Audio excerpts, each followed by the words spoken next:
So I printed this dragon on the Bambu Lab A1 and I printed this dragon on the X2D. However, it wasn't as easy as I thought. I'm not super optimistic that this will work.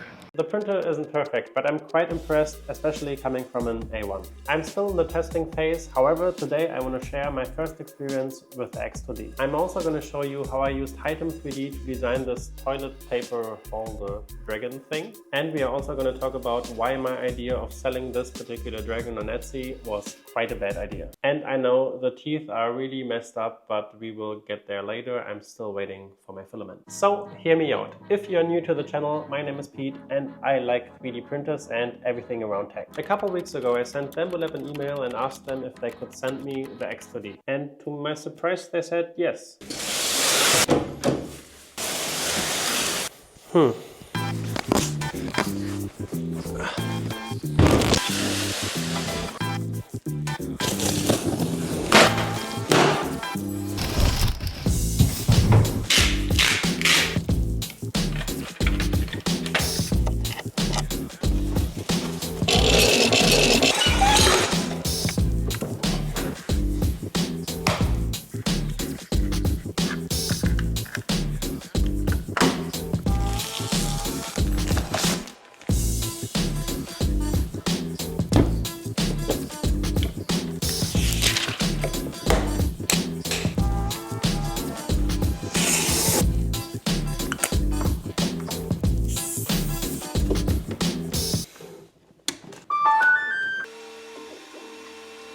Nice.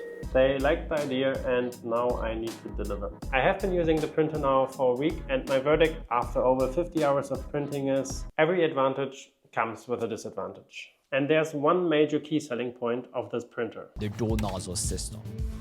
This is perfect for designs like this that require a lot of support material. One nozzle for the main part and the other for the dedicated support material. Since these two plastics hate each other, the supports don't stick, so when it's done, they just peel right off. Yes, that's absolutely correct. However, keep in mind it can be a disadvantage, especially when you try to print pointy things made out of PLA into a patchy support structure. You can see these little thingies on the other side. They just disappeared, they fell down. So detaching PLA from PETG is really easy and also the quality is kind of great.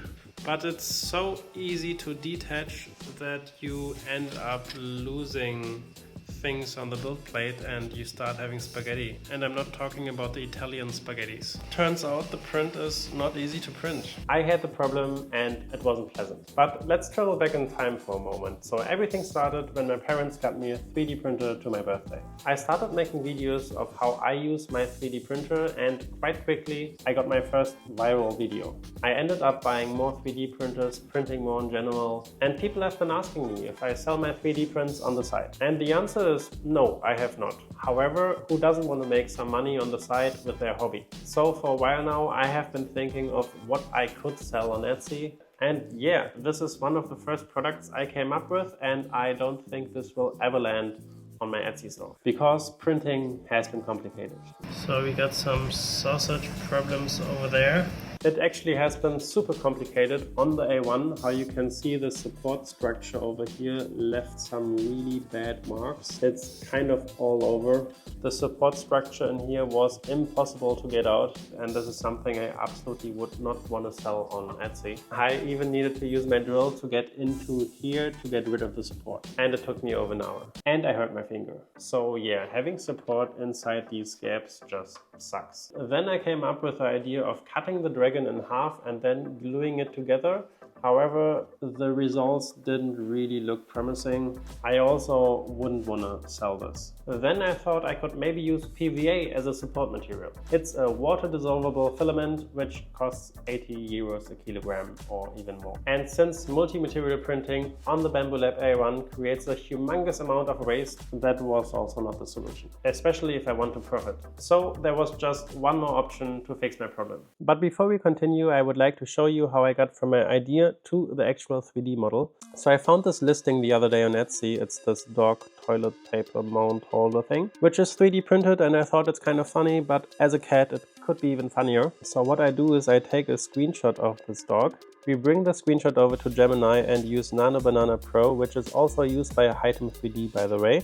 This is literally a prompt which is really massive, but it just says, please be a cat instead of a dog. Wow, this is absolutely awesome. We can absolutely work with this cat. Now we hop over to Hitem 3D, which is an AI tool that turns images into 3D models. They have an edit image function. Let's say we really like this cat, but we still want to change it. Please give this cat a Christmas hat. Now we can choose between different AI models. I will use Nano Banana Pro to generate me this Christmas hat on my cat. Yes, now we are talking. Now we have a Christmas hat on our cat. We don't need the remove background tool because our background is already removed. For more accurate AI generation, I will also use the image enhancement feature. I will use quality mode, which is best for 3D printing. However, if you want to spend less credits, you can also use the fast mode. Fast mode generates your models in under 2 minutes, so it's great for quick testing and prototyping. Quality mode, on the other hand, gives you significantly better detail.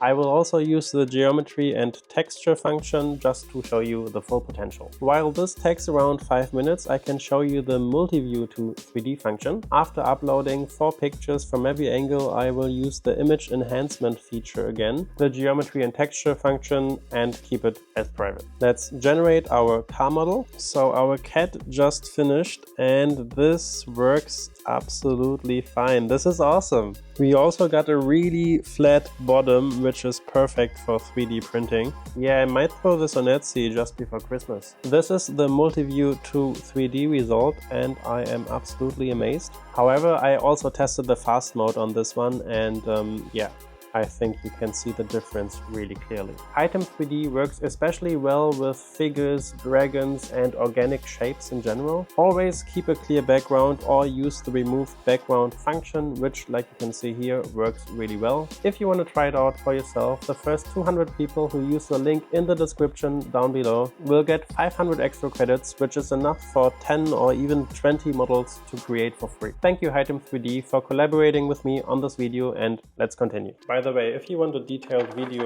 of how I created this toilet paper mount thing, I know this is not perfect, I'm still waiting for my filament, let me know in the description down below. Because things like this or the eyes took some extra modeling, maybe we can just do it together in a live stream. If someone is interested. Maybe no one is interested, that's also okay. However, did the Bambu Lab X2D solve my problem? I used the dual nozzle system of the printer to print this made out of PLA with supports out of PETG. PETG doesn't stick at all with PLA when you print it, which is a big advantage and a disadvantage. So for me, it's the first time in my life being able to print with 2 different colors or 2 different materials. By the way, this is how much or how little material was wasted. I mean, this is close to zero poop. The support is much easier to remove. It's the difference between day and night. Ooh, nice. That came off easy. Take a look at this. This looks like it wasn't printed with support at all. That is pretty dope. Wow.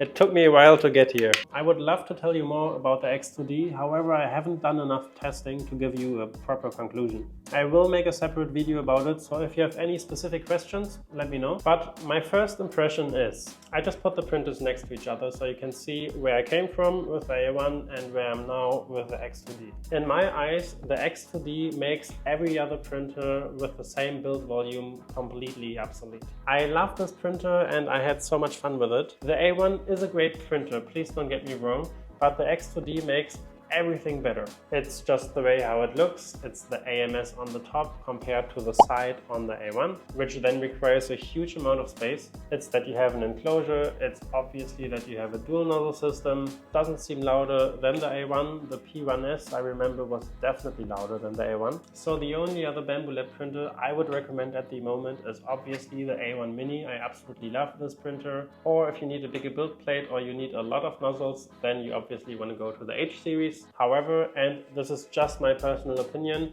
I would not go with the A1, the P1S or the P2S these days. The fact that you have a fan in the back for better air quality, or the fact that you have a camera which actually sends you real-time pictures and not every 3 seconds a picture, meaning you can watch your printer print in real time your print, at least on the computer, not on the phone. This is still really laggy. If you have more questions about these printers, please let me know. After testing the printer, I will make a follow-up video. But for now, I need to say it's pretty great. Oh, and even though I could talk about the Snapmaker or the Prusa, I can't really talk about them because I don't have them. I've never tested them. However, it might be an option for you. People say they're great, but I'm just a Bambu Lab person. They work, they are reliable, for me they are familiar, so for me it's just easy to stick to Bambu Lab.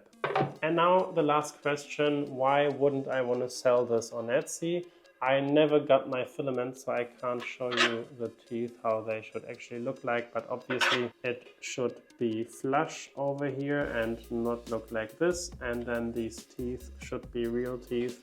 But I think I really need PVA for this. The complexity of this print is just big. It's really big. If I print it like this, I have support building up on top of the PLA, which just doesn't stick. If I print it like this, I have these pointy corners going into the support, which also didn't work really well. And I just don't want to babysit every 3D print I'm doing. Even though I was able to have a way better print quality with the X2D compared to the A1, just because of the supports and a layer shift problem, I think it's just too complicated at the moment. I'm thinking about making an Etsy series, and yeah, this thing will just not be in my Etsy series. I will just try to create simpler prints. I mean, the X2D's dual nozzle system is absolutely awesome when you have flat supports and then something flat you print on top, but this freeform shape can get really complicated. If you want to sell something on Etsy, you should be able to just send it to the printer and let it print. And I don't want to babysit my 3D printer every time I'm printing something.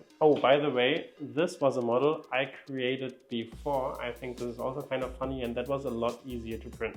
So the upside is you have so many more possibilities of things you couldn't print before because of the lack of the second nozzle.